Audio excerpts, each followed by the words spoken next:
ఈ తప్పులు చేస్తున్నారా? అయితే మీ స్పెర్మ్ కౌంట్ పడిపోయినట్టే. పురుషులలో స్పెర్మ్ కౌంట్ తగ్గిపోవడం ఇప్పుడు చాలా సాధారణమైపోయింది. కానీ కారణాలు మాత్రం మనలో చాలా మందికి తెలియవు. మొదటగా, స్ట్రెస్, నిద్రలేమి, ధూమపానం, ఆల్కహాల్ మరియు వ్యాయామం లేకుండా ఉండే జీవనశైలి ఇవే ప్రధాన శత్రువులు.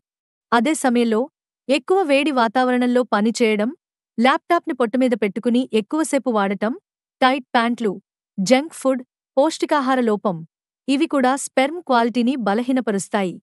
మంచి విషయం ఏమిటంటే ఇది శాశ్వత సమస్య కాదు. సరైన వైద్య పరీక్షలు, testosterone level check, supplements, hormone therapy, lifestyle changes ఇవన్నీ కలిపి సానుకూల ఫలితాలు ఇవ్వగలవు. ఆరోగ్యకరమైన ఆహారం, సరైన నిద్ర, వ్యాయామం, మానసిక ప్రశాంతత ఇవే నిజమైన మందులు. గుర్తుంచుకోండి, స్పెర్మ్ కౌంట్ తగ్గిపోవడం అంటే మగతనం తగ్గిపోవడం కాదు, తప్పు అలవాట్లకు అలారం లాంటిది మాత్రమే. ఇలాంటి మరెన్నో ఆసక్తికరమైన సమాచారం కోసం మా ఛానల్ను సబ్స్క్రైబ్ చేసుకోండి.